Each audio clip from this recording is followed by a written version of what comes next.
তৃষা। আশা করি সবাই খুব ভালো আছো।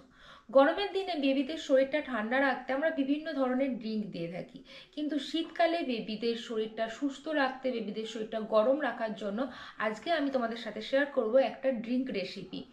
এই ড্রিঙ্কটা বেবিদের শরীরটা গরম রাখবে, আর এই ড্রিঙ্কটা তোমরা বেবিদেরকে স্কুল যাওয়ার আগে বা স্কুল থেকে ফিরে বিকেলবেলাও তোমরা দিতে পারবে। তো চলো তাড়াতাড়ি আগে সেই রেসিপিটা তোমাদের সাথে শেয়ার করি, ভিডিওটা সম্পূর্ণ দেখতে থাকো।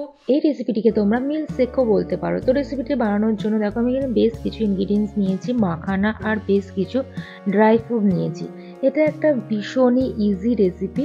তো একটা প্যান নিয়েছি, তার মধ্যে দিয়ে দিলাম অল্প পরিমাণে ঘি, আর মাখানাগুলো আমি এখন প্রথমে রোস্ট করে নেব। তোমরা যদি এটা বাড়িতে বানিয়ে রাখো তাহলে দেখবে ব্যস্ত সকালে তোমরা বেবিদেরকে অনায়াসে সেটা দিয়ে দিতে পারবে, বা বিকালে যখন স্কুল থেকে ফিরবে তখনও তোমরা বেবিকে এটা সার্ভ করতে পারবে। তো বেবিরাও দেখবে ইজিলি এটা খেয়ে নিচ্ছে, আর ভীষণই টেস্টি হয় এটা।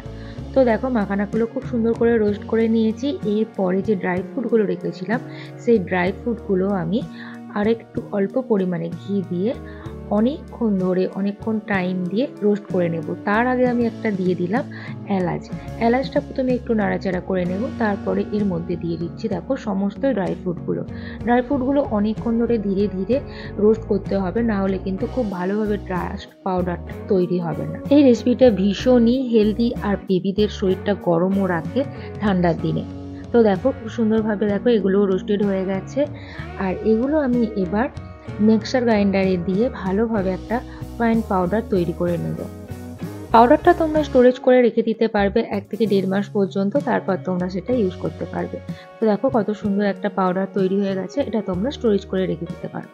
এরপর আমি একটা প্যান নিয়েছি, আর তার মধ্যে আমি নিয়ে নিয়েছি 2 কাপ মতো কাউ মিল্ক, সেটা ভালোভাবে ফুটিয়ে নিয়েছি, এবং যে পাউডারটা আমি বানালাম সেটা 2 চামচ মতো এতে অ্যাড করছি। এরপর এর সাথে আমি অ্যাড করব ডেট পাউডার বা খেজুরি যে পাউডার, সে রেসিপি কিন্তু আমি আগে শেয়ার করেছি, তোমরা চাইলে দেখে নিতে পারো।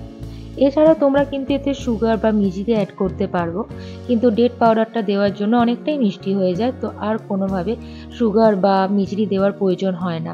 তোমরা বেবিদের খাবারে সুগারটা অ্যাভয়েড করতে পারো, মিষ্টি বা গুড় বা এরকম ডেট পাউডার অ্যাড করতে পারো, দেখবে তাতেই অনেকটা টেস্টি হয়ে গেছে রেসিপিগুলো।